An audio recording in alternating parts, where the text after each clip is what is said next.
ضروري اعلان تاسو ته دی او اعلان نه بلکې زما د طرف نه تاسو ته دعوت دی. زمونږه په تورنګزو کې مدرسه ده دارالعلوم اداره الحدیث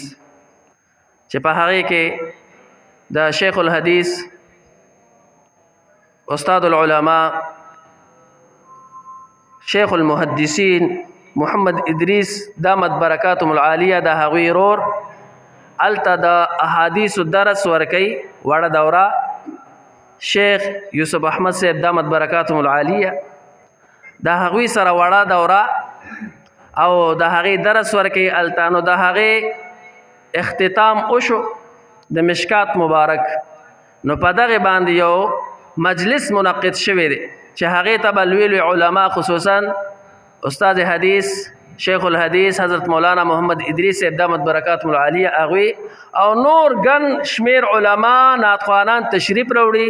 د اتوار په ورځ باندې تورنګزو کې زم د هغې یو فرد یم او هلته مدرس یم. نو د دې پروګرام دعوت چې زه تاسو له درکوم دا داسې نه ده چې د هغوی د طرفه یې درکوم، دا زما د طرفه دی. زه چې تاسو له دعوت درکوم نو دا داسې ده لکه یو انسان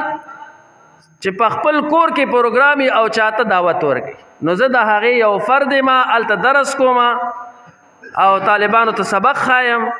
نو زما د طرفه تاسو ته دا دعوت دی چې د اتوار په ورځ د سار نه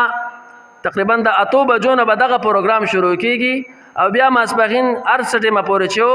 نو دغه پروګرام کې تاسو شرکت وکړئ، بھرپور شرکت وکړئ.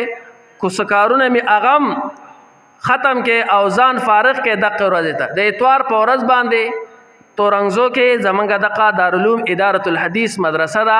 اوډیګرام جرند سره نږدې. نو په دغه کې د مشکات مبارک ختم دی، تقسیم اسناد دی، علما به ورته ګڼ شمېر راځي، خامخا په دغه کې شرکت وکړئ. زما د طرف نه زما چې څومره ملګري دي